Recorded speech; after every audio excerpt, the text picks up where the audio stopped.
Igor Bázlik, hudobný skladateľ a koncertný klavirista, skomponoval viac ako 1500 skladieb, 2 opery, 4 muzikály a okolo 600 populárnych piesní, ktoré získali ceny na súťažiach a festivaloch doma i v zahraničí.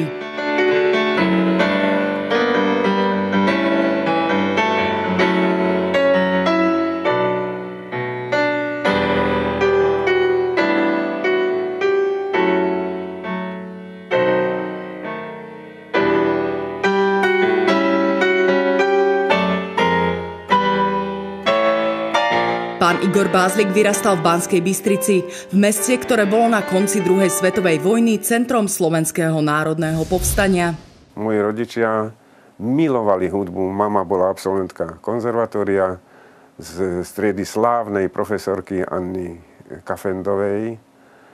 A otec, hoci vždycky celý život inklinoval k hudbe, ale išiel študovať právo do Prahy na Karlovú univerzitu a celý život trošku aj ľutoval, že nešiel študovať nejaké dejiny umenia alebo dejiny hudby. Mama to zbadala hneď, keď som mal 3 roky, lebo doma učila klavír.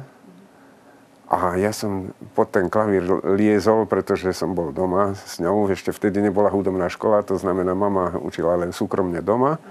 No a ja som počúvala, zistila, že pozorne počúvam a že si aj tak brnkám veci, ktoré neboli náhodné, že som si aj vedel, čo si aj nájsť. No a potom zistila, že mám absolútny sluch a už sa to potom viezlo až dodnes, že vlastne tej hudbe som zostal verný už od tých 5 rokov, kedy ma rodičia podchytili. A ako sa u pána Igora Bázlika absolútny sluch prejavuje? Keď mi udrieš ktorýkoľvek tón na klávesnici a ja sa nebudem dívať, ti poviem, ktorý si tam udrela. Aha. Čiže počujem absolútne a nie len jeden, môžeš zahrať aj 4 naraz rôzne a ja ti ich vymenujem. A nebudem sa dívať. No ale to počujem nielen z klavíra, to počujem z každého zvuku, alebo teda z každého vylúdeného tónu, nielen na hudobných nástrojoch, ale napríklad, keď elektriku zapnete, keď zapneš napríklad nejaký spotrebič a jeho frekvencia je neviem koľko, a temer vždycky je to tón G. Napríklad holiaci strojček. Igor Bázlik absolvoval konzervatórium a na Vysokej škole múzických umení v Bratislave vyštudoval kompozíciu u profesora Alexandra Mojzesa. Na študentské roky si rád s nostalgiou spomína, najmä na Korzo, kde sa študenti obzerali po dievčatách a výmenou sa dala zohnať kvalitná hudba. Tak platne to nebola švanda zohnať nejakú dobrú platňu, však vtedy v tej ére začínala rocková hudba, teda Beatles a ešte pred Beatles všeličo, také, čo už je dodnes známe. Čiže to je vlastne 60, no od 60. roku do 70, čiže to sú 70. roky, tak tam už bolo veľa dobrej hudby, ktorá sa dodnes počúva. Ja som na konzervatóriu študoval klasiku, ale vždy som inklinoval k jazzu. Ale pozor, jazz vtedy jazz sa rovnal slovu tanečná hudba. Čiže keď som hral nejakú pesničku, alebo od Beatles, alebo to je jedno, alebo nejaké boogie-woogie, alebo blues, aj keď som to nehral jazzovo, vtedy všetci hovorili, ty hráš jazz, to nesmieš v škole, cez prestávku. Ježiš, však vyletel profesor taký alebo taký, však mená nie sú dôležité. Kto tu hral jazz? No, a už bolo zle. Po absolvovaní štúdia sa pán Igor Bázlik stal hudobným redaktorom Československého rozhlasu, kde neskôr pôsobil aj ako hudobný režisér. Prvý väčší úspech zožal už svojou diplomovou prácou Symfonietou pre veľký orchester, ktorý nahral Symfonický orchester Československého rozhlasu v Bratislave. Odvtedy však pán Bázlik spolupracoval aj s orchestrami Karla Vlacha, Gustava Broma či Ladislava Štajdla. Ťažké nie je nič pre toho, kto má nápad a čas sa tomu venovať. No.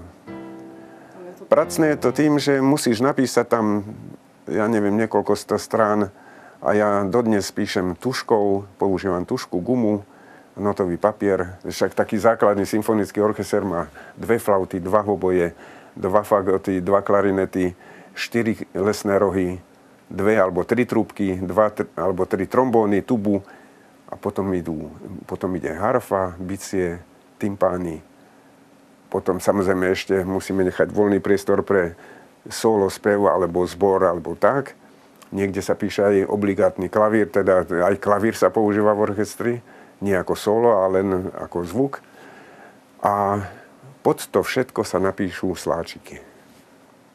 Takže toto všetko treba napísať a takto vertikálne jeden takt je na celú stranu a niekedy je to aj 30 riadkov.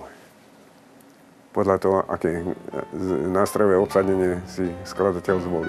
Medzi výraznú tvorbu pána Igora Bázlika sa okrem 2 opier radia aj 4 muzikály naštudované na Novej scéne. Prvý muzikál bol Husári. V Bratislave sa hral 160 krát repríz. Potom sa hral aj inde, v Prešove a vo Zvolene.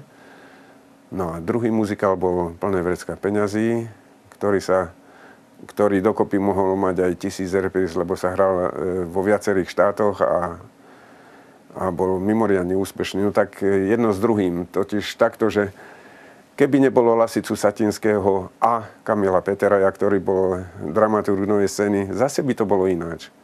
Zase by vývoj išiel iným smerom. Igor Bázlik spolupracoval s nespočetným množstvom spevákov, textárov, básnikov či hudobníkov.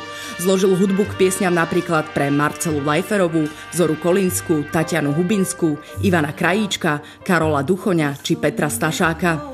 Svojimi piesňami na seba upozornil aj na Bratislavskej líre, či v súťaži Vyberte si pesničku s piesňou Túžba v podaní Heleny Blehárovej. V súčasnosti vystupuje na koncertoch so speváčkou Monikou Stanislavovou ako dvojica pod názvom Duo Evergreens. Hrávam solo len tak občas, ale doprevádzam spevákov. Vytvoril som duo s Monikou, ktorá spievala celý život ako vokalistka v rôznych skupinách, od Konárika cez Hronca, cez skupinu Express a neviem kde. A sme sa nejak dali dokopy a už máme za sebou 3 CDčka a stovky koncertov. Slovenské evergreeny, tak ja si myslím, že to bola zlatá éra slovenskej populárnej hudby. Boli to krásne pesničky, ktoré poznám od mojich rodičov a určite ich spievam, pretože ma oslovili. Viem, že keď spievame tieto evergreeny, teda tie slovenské, tak určite oslovujeme dámy, ktoré sú skôr narodené, ktoré vlastne prežili tú dobu ešte za čias svojej mladosti a majú slzy v očiach a veľmi sa im to páči. Totiž v dnešnej dobe je to tak, že nikdy nemajú peniaze na koncerty, ale ich chcú. Tak človek musí uznať, že sám je málo a traja už je veľa. Tak chodíme 2. No a sú také veci ako výchovné koncerty alebo také gala programy, kde chodíme aj viacerí a to spolupracujem s Ivanom Ožvátom, solistom opery a s Ľudkou Húdecovou a proste ďalšími, nevynímajúc aj židovského speváka Ervina Schenhausera, ktorý je originálny spevák v tejto oblasti židovských piesní a chodíme po dedinách, po mestách a po svete. Tvorbu pána Igora Bázlika často počuť v divadle, v televízii a v rozhlase, hoci on sám zostáva ako skladateľ v úzadí.